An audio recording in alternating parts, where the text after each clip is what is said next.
Showboat Sports, guys, welcome back. Ah, man, that was a hell of a fight on both cards, man. On all those fights. So I'm gonna give you guys a quick rundown on the fight, real quick. This is my post on the Anthony Dirrell, David Benavidez, and Errol Spence, Shawn Porter fight. So anyway, here we go.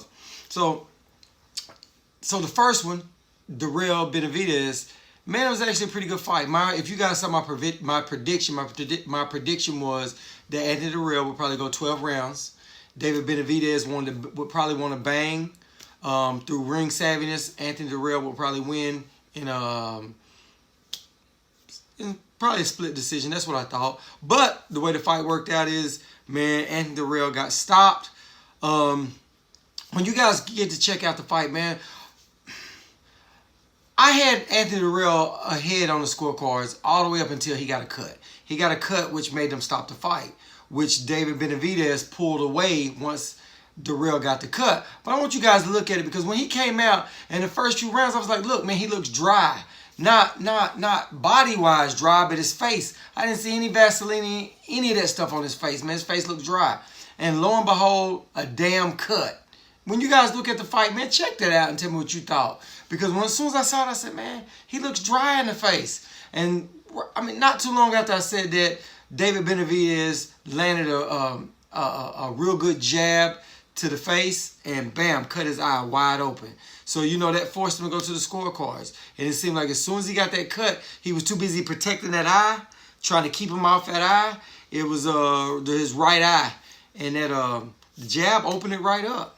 And I was like, man, that's what happens when you don't have Vaseline on your face and it doesn't have those shots slide off. And that might not have been the problem. It might not have been a problem. But I promise you, that's what I saw. I looked at it, I was like, look, man, his face looks dry. Bam, that's what it was. Had him ahead on the scorecards all the way up.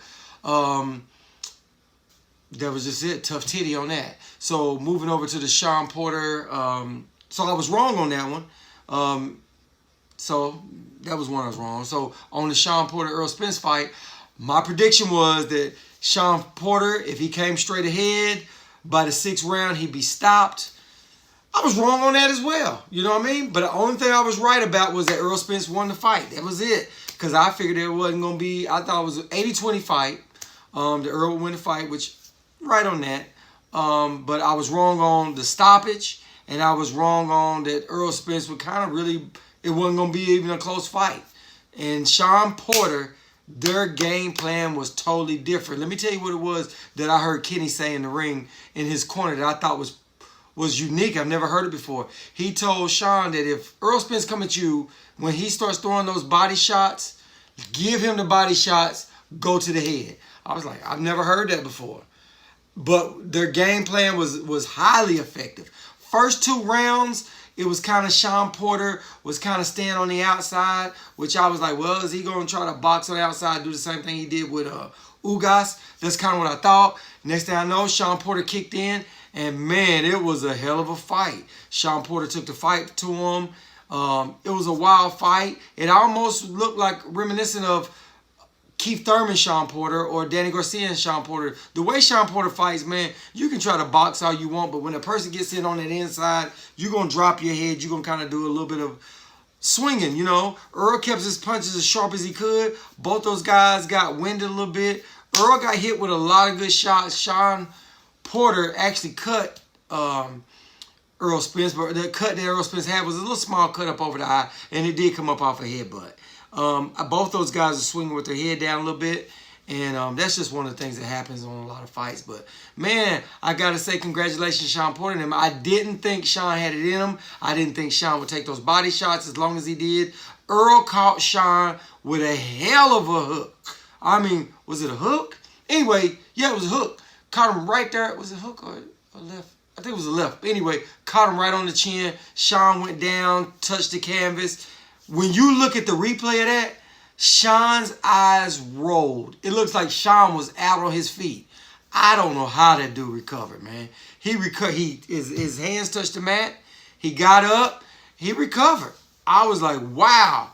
Then after that, I mean, he won most of the round after that. At the next round, Earl came out. You can see Earl was winning, man. All that wrestling and fighting that they did, man, I don't care how much in shape you are when you fight that type of fight. And I don't see anybody. It seems like all the best fighters, no matter what, when Shawn Porter comes at them like that, they got to resort into that because he smothers you. So it was really, and that was the same thing about David Benavidez and Andy Dirrell. Andy Dirrell smothered him. And that smothering, when you got a fighter and you do that smothering technique, man, it kind of gets to him. But guys, check out that fight. And let me know what you guys think in my comment section, what your thoughts are on it. But those key points I want you guys to check out. Listen to what Kenny Porter says to Shawn about those body shots. Give up the body. Take his head. Look at Anthony Dirrell's face. See if it looked a little dry to you. Leave your thoughts in my comment section on that. Also about how Shawn Porter made it out of that. Man, that good almost getting knocked down. It was kind of knocked down, but he never really hit the mat totally. He looked like he was out on his feet. Good fight. Like I said, until next time, straight up, no chaser. Till next time, guys, don't forget to like, subscribe, and share.